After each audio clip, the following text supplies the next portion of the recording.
I am here with Low Ki, one of the top stars in MLW. Low Ki, how are you doing today? I'm doing quite well. I'm doing quite well. Things are moving along during the holiday season. We just got round one kicked off of the Opera Cup. I'm still alive after facing Harry Smith, so I'm doing pretty good.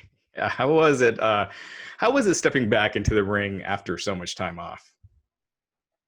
It's for me, it's almost like if anyone's seen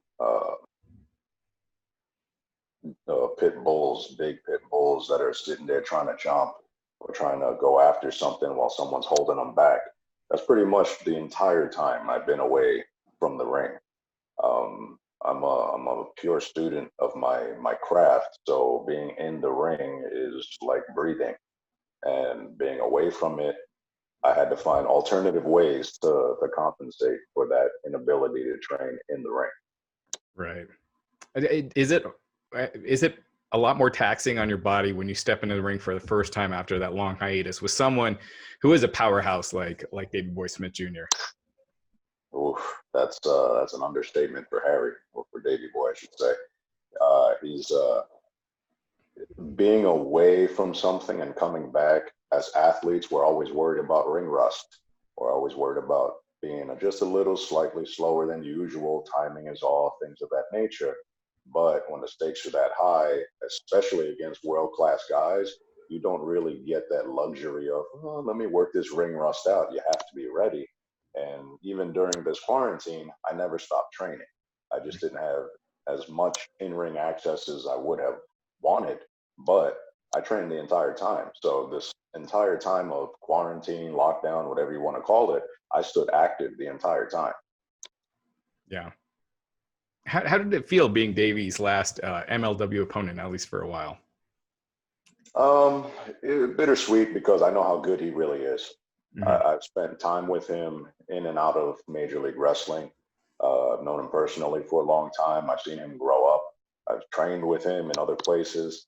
We conquered Japan together in New Japan Pro Wrestling.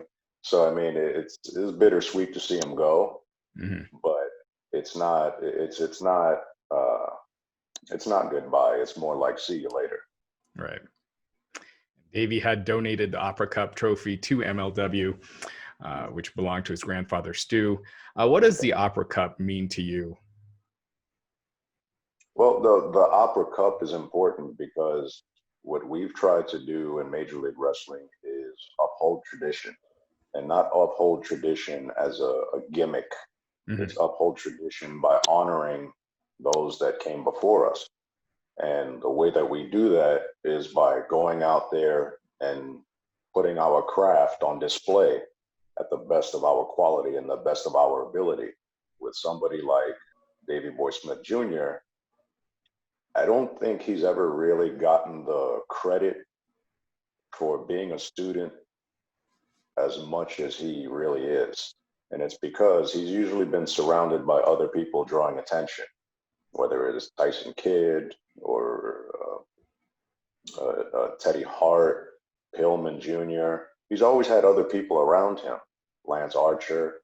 But him on his own, he's a killer. And I know he's a killer because I've been in the ring with killers. I've been in the ring with the older guys, the older generation guys, Kenta Kobashi, Mitsuharu Misawa, Shinya Hashimoto, Great Muda. I've been in the ring with that older generation. He's a part of that older generation and his approach to pro wrestling. And that's, to me, that excites me because we're a dying breed. And that moniker is used a lot by people, but they don't really mean it. And I know it because I can see it in the way that they operate. But the dying breed are people like myself, people like Davey Boy Smith Jr., the world travelers for our specific craft. We're not sitting here chasing money. We're sitting here because we love our craft and we're constantly improving within it. Yeah, absolutely. And you talk about the Opera Cup kind of respecting tradition and being an homage to tradition of the business. Your gear in the Opera Cup, you are actually paying tribute to Masahiro Chono. Can you Can you give our readers a little background of your history with Chono? Yes, Masahiro Chono, one of the three musketeers from New Japan Pro Wrestling during the 90s. Uh, one of the greatest of all time for Japanese pro wrestling history and culture, because he advanced beyond the ring with his Aristris company, which was a fashion company, which is now celebrating its 20th year. So it's the 20-year anniversary of Aristris, which is represented on my outfit in the Opera Cup. Now, I brought that back, not in celebration for his anniversary, but I brought it back in order to honor Masahiro Chono, because I felt I let him down when I failed in the All Japan Royal Road tournament in 2013 when they originally sponsored me. I had all intentions of going super hard because Japan is my territory. I went there to conquer, and I did, and I was ready to go for more. But Akebono being at his size, I mean, my body was nearly destroyed completely. And I'm not saying that lightly because it's a gimmick. I'm saying it lightly because at my size, I'm in the ring with a guy who's over 6'8" and he's over 500 pounds.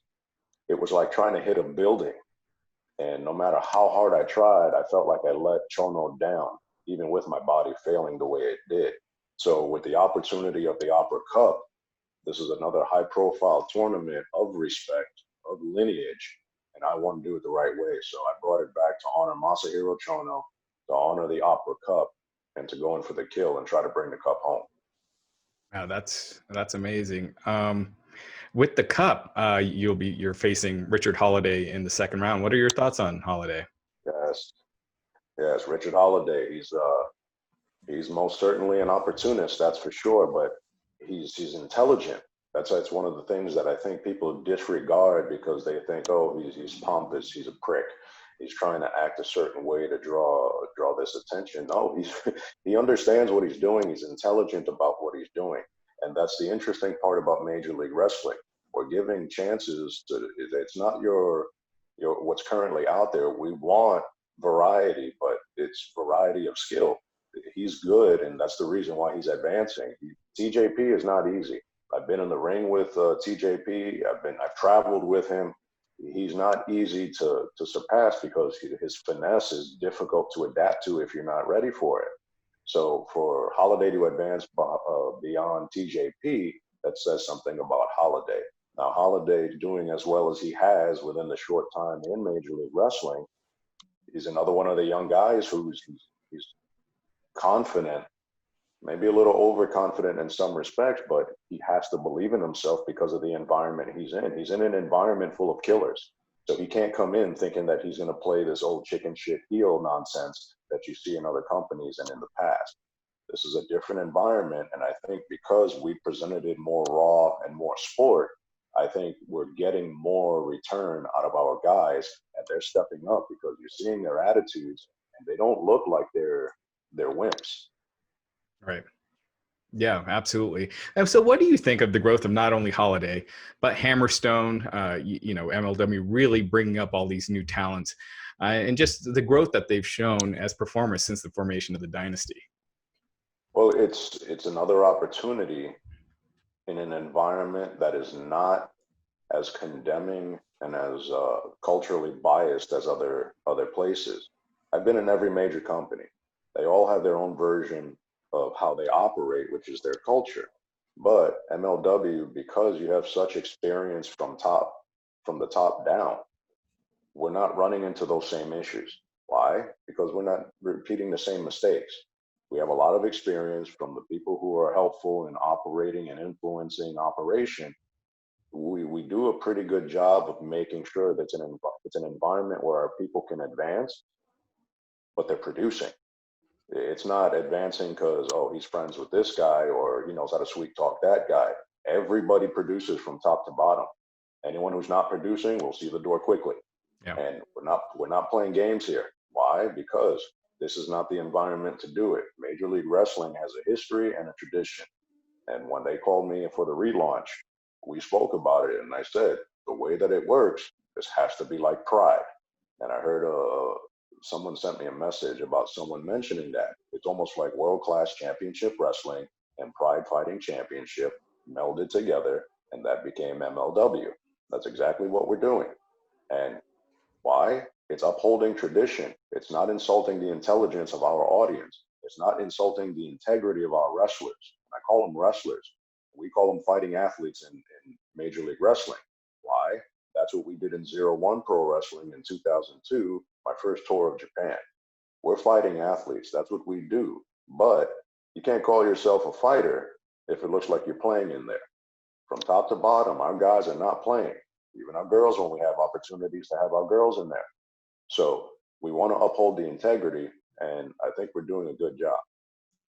Yeah, I mean, you guys definitely have a very different style than the other promotions that are out there. Court Bauer, just recently last week, he was teasing MLW possibly working with other promotions. Do you see a benefit with that, considering you guys do have a different type of style? Well, I mean, just from a traditional sense, from a promoter sense, the cross promotions are always tricky, just because you have two sides who want equal advantage or equal gain, and then you have extra elements in play.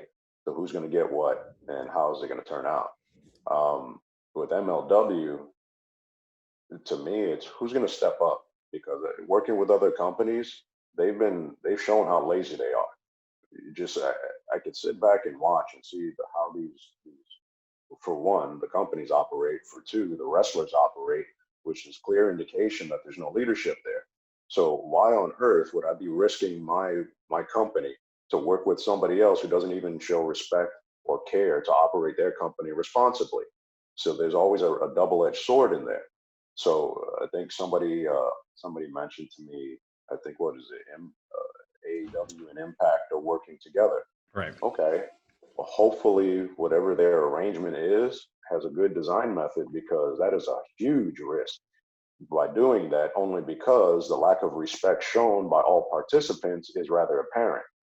So if that's going to be the case, good luck with trying to endure your idea, because people are not stupid. And when they're treated as if they're stupid and they're insulted, their intelligence is insulted, and they're being force fed, that's arrogance and that's disrespect that will be noted. And if you're trying to stay in business, that's not something you do. Right. So in regards to working with other companies, I'm a money match guy. I'm one of the few guys who right now in my current position can match up against all world champions on the planet.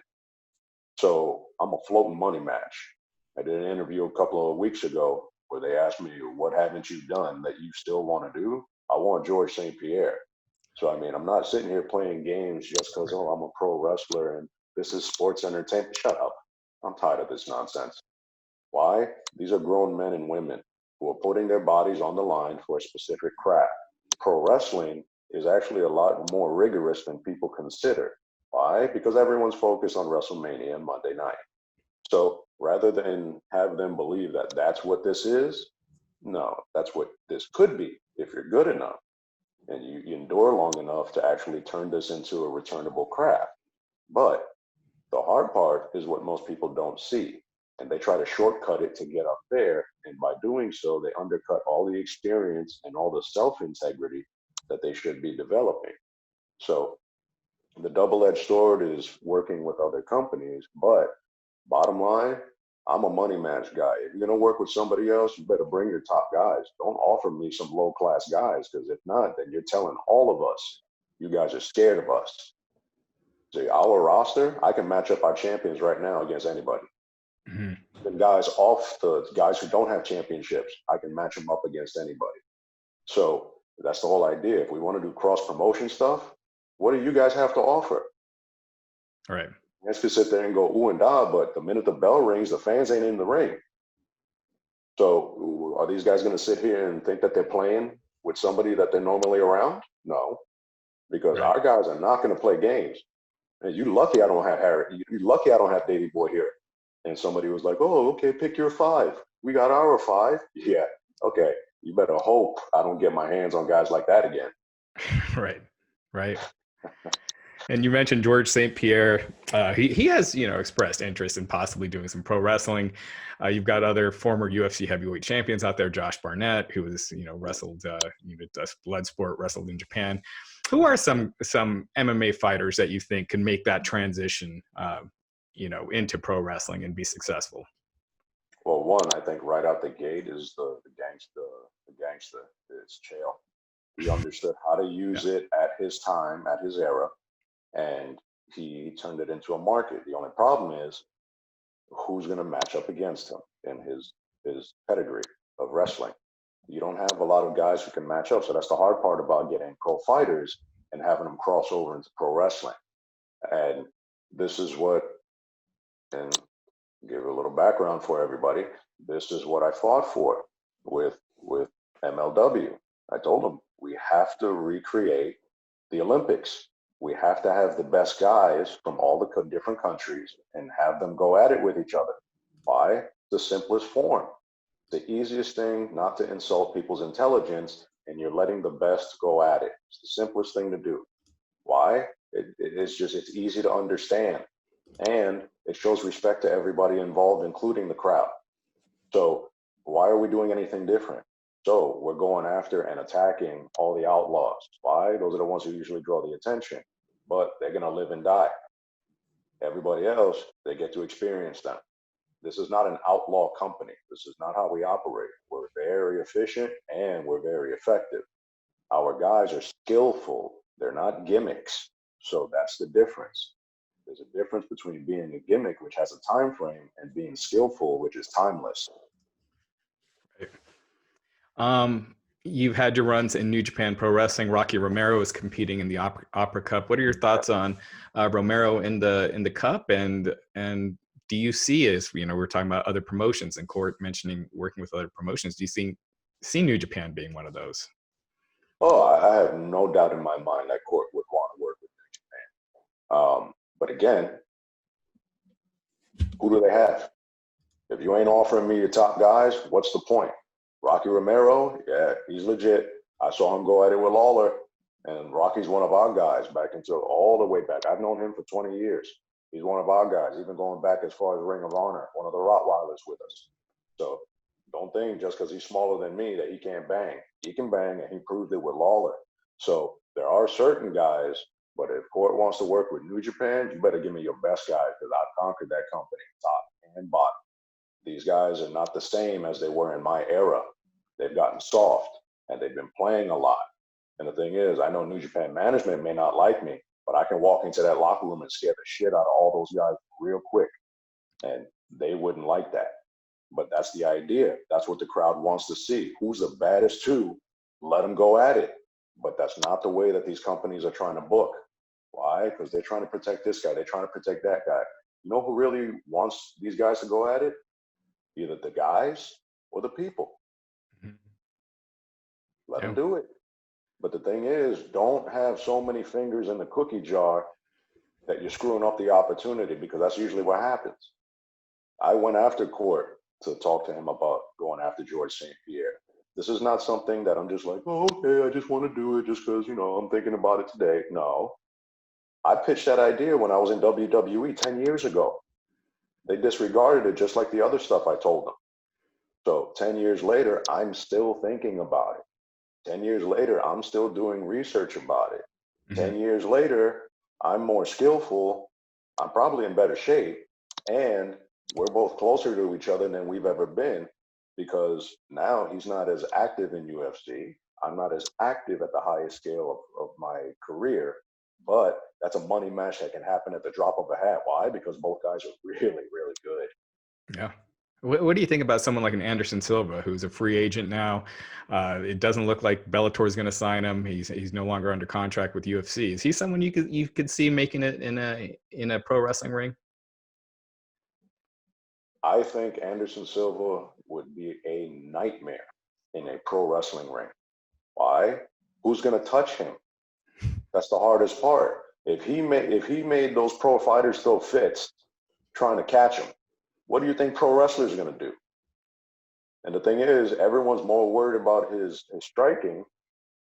Now he's on the ground. Now it's another nightmare. So, I mean, and on top of that, he's huge. He's a tall middleweight. So you're not dealing with, okay, well, he's tall and he's at 185 or he fights at 185.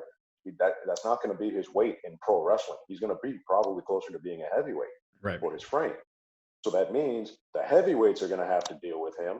And if those guys ain't Brock Lesnar, who's going to stop him? Mm-hmm. So crossing over into pro wrestling, I will gladly manage him for pro wrestling because that, to me, those are things that are exciting, especially as potential. But in today's current climate, those are things that, wait, they could actually happen. Yeah. That stuff like that, I like to think about. Yeah. Because the whole idea with George St. Pierre, 10 years ago, they disregarded it. Now I speak about it. Wait a minute. He's over there. I'm over here. This is the current climate. These are the potentials. It's interesting how things begin lining up, but you have to be diligent. Absolutely. You mentioned pitching that to WWE. Arn Anderson recently on his podcast said you were known to be outspoken backstage in WWE. Do you think that's why your time there went how it did? No, they're scared. Why? Because they didn't make me. Why? Because I'm groomed the old-fashioned way. I gained my experience. I'm a journeyman. And on top of that, I perform at a higher level than those guys even think.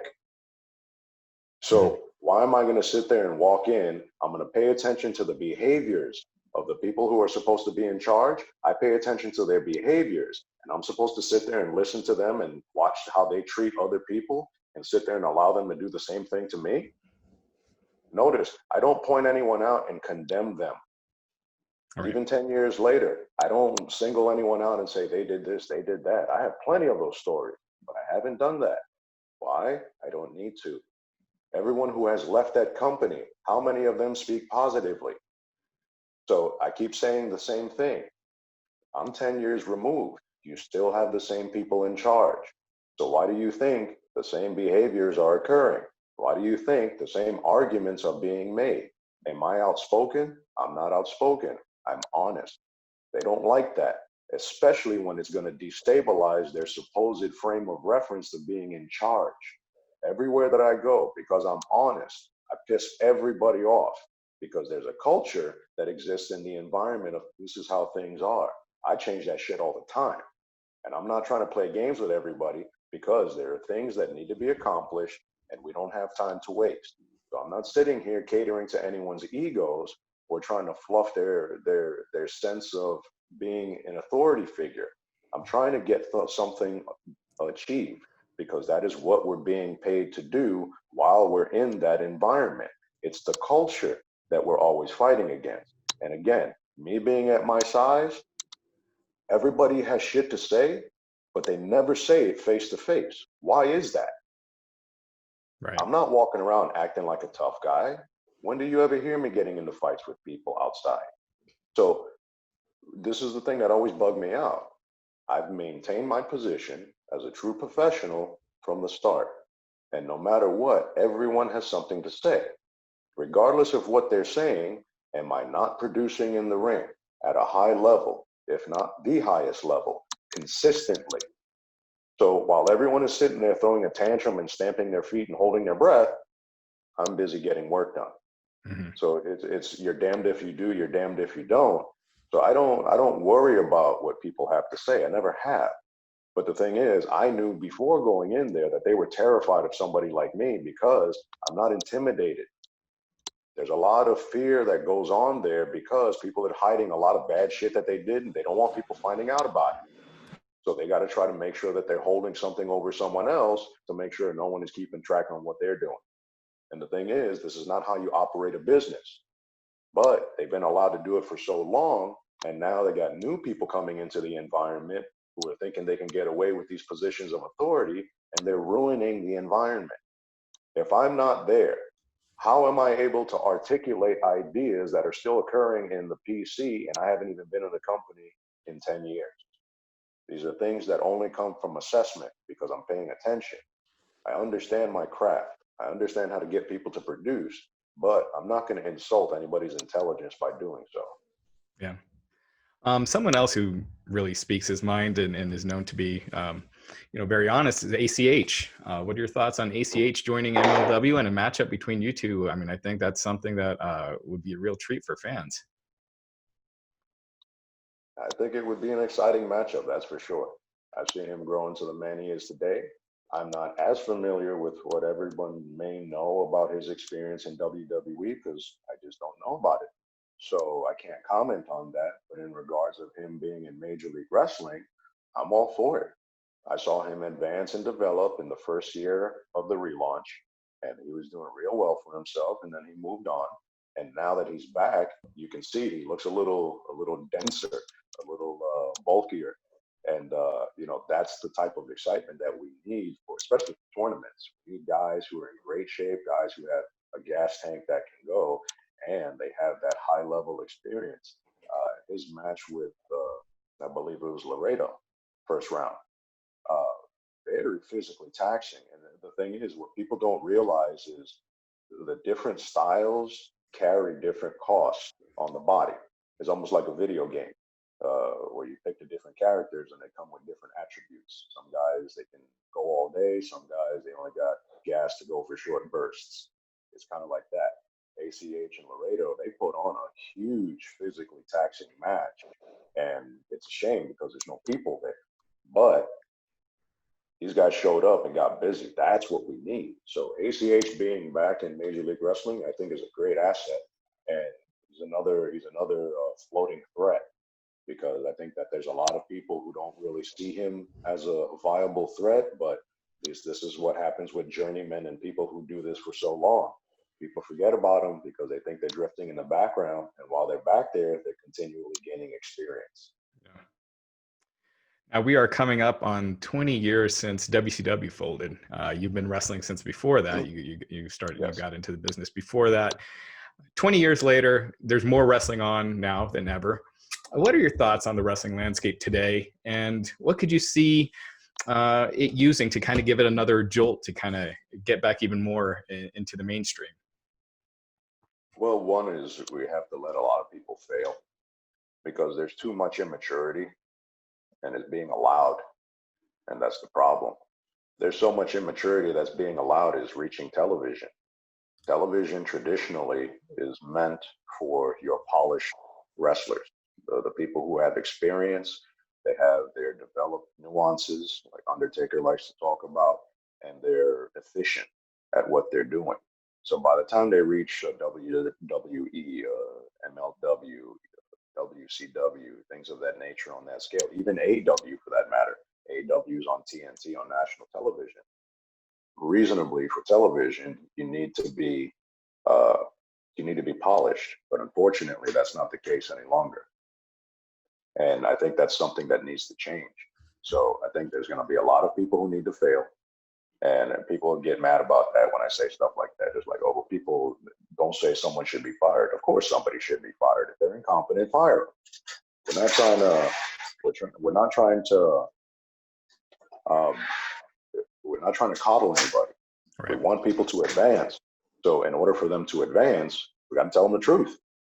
There's a lot of stuff that's out there, but it's because people are playing games. And the less games that are played, the faster they're going to advance because it's their body. There's so many people who are wrecking their bodies. They have no chance of doing this as a career. So why are we sitting here wasting time? Why are we sitting here wasting an opportunity to do something positive, especially in regards to wrestling? I'm the freaking living proof. Where I come from, I should not be alive right now. But because of my discipline and because of the respect I showed the people who considered me something to offer knowledge to, I return that respect to them by applying it. And because of that and my ferocity of going after it, I'm able to honor them. Look at this. 7 years later, I'm honoring Masahiro Chono in a lineage tournament, and that's Right. respect for the people who came before me. So what's going on now is you see a lot of immature behavior reaching television. And what that does is letting the audience know that this is what is acceptable. That is not what is acceptable. There's a lot of these guys who are on TV who would not last a day in my era. Why? It's simply their behavior. And it's not even that they're doing anything necessarily outlandish or wrong, but it's they're incompetent in their current position. You call this pro wrestling? Why isn't anyone able to wrestle? Go hold for hold wrestling. Right. You see, that doesn't make any reasonable sense. You're lying already. So that's false advertisement. So why? I'm not sitting here trying to cheat people out of their money. I'm not trying to insult their intelligence. I'm not trying to make them feel stupid by the time they finish watching whatever we're doing. I want them leaving almost with that, and then the way that they describe it in pro wrestling is the psychological pop. That's the culmination of the excitement, and then you get the relief afterwards. So that's what we're working towards. But we want you to have that sense of relief, and this was worth your time. This was worth your effort and money while you were there. And man, I can't wait to see that again. That's what we're working for. But this is coming from me. I'm a pro wrestler. I'm a main event pro wrestler. I'm not a sports entertainer, but I understand the craft because I was traditionally taught. So, and the people who groomed me were the killers of the craft. So I understand what needs to be done, and I understand how to do it efficiently. That's what needs to return. But the only way it's going to return is when you see the respect from the wrestlers. The wrestlers' conduct in the ring, unfortunately, is very disrespectful in a lot of senses because it is not at a professional level. And that's disrespect to the audience. That's disrespect to the people watching for television. That's disrespect for the people who are in that audience in the crowd. You don't treat them like, ha, I got you, you're here, I got your money. You don't ever do that to them. That's very disrespectful behavior. And the thing is, they're oblivious to it because no one's telling them otherwise. And I'm not singling any company out. You just watch the behavior of the wrestlers. Look at their behavior. What are they there doing? Is this competent pro level? Or is this, oh, they're playing? I don't treat my guys with disrespect. I most certainly don't treat my girls with disrespect. And because of that, I got a healthy environment in Major League. But that's not the only place I've done that. Yeah. I've done that in a lot of other places. So there's a consistency associated with it. Maturity is a big part of what we do. And if you want to do this at a super high level, you need to be mature. I've been in the ring with some of the greatest of all time, a lot of them. They all have common elements. Respect. People talk about it, but the display of it is what's lost. The people who care about what they do really show it. Yeah. I have one last question. MLW, the relaunch, it's on every Wednesday night on Fusion. The Opera Cup is going on right now. Low Ki versus Richard Holiday in the second round. That will air this Wednesday night. And my last question to you, and I really want to thank you for taking the time to speak with us today, is what goals would you say you have left in MLW? You've been everywhere. You've seen everything. Would you say your goals are more in front of the camera or behind the camera, or as far as influence and you know, you've talked a lot about the business today and things that should be changed. What are your major goals? That's only you and the previous interview had really asked me about that. Oh, wow. Yeah, I don't normally get asked that because I've been so highly motivated for such a long time. It was rather apparent where my direction was. But for me at this stage, I'm leaning more towards behind the camera. And it's just a logical transition. I'm not fighting Father Time. Physically, I know I can still go. Physically, I know I can still go at the main event level. Physically, I know I can still go probably another 10 years at my style. So that's the thing about this. I'm a pro wrestler. I didn't do this just because I wanted to get on TV. So this is conditioning. This is taking care of your body. This is being intelligent with nutrition. This is a full body. This is a full spectrum thing that I'm doing. So I'm still improving my physical conditioning. I'm still swimming. I still want to go back and try to complete Alcatraz because I failed in 2016. I'm still aiming for big things. I still want to face George St Pierre in Major League Wrestling for super fight. That's what I want. I want to go after things that one of probably the hardest or incredible challenges that I could face. But then at the same time, these are things that'll pique people's interest to where they'll listen and go, wait, what did you just say? George St Pierre? What did he just say? Alcatraz? Wait, this guy's a maniac. What? I got to see this. So there's a logical process of advancement, and I've always worked on that only because my mentors. I was mentored by Gary Hart. I was mentored by Homicide. I was mentored by Jim Kettner. This is high level organized thinking in my craft. So for me to keep advancing and keep improving, keep getting better, I still got a lot of time. Mhm. But at the same time, I don't have to do it just for me anymore. Conquering individual accomplishment is one thing. Having this company erupt onto a world stage, oh yeah, that's what I want. Why? Because that's what I did. So that's why I aim high. I want George St. Pierre. Am I trying to fight him 5 rounds? No. This is MLW Super Fight. It's a different element, different animal. But are both sides qualified? Oh yeah. And something like that, that would be exciting. I already know where I want it. I want a Saitama Super Arena, Japan. Why? That's both our territory. So just to have ideas like that, I'm still going. And watch, just because I'm thinking of this stuff now, give me another month or two. I'm probably gonna have more.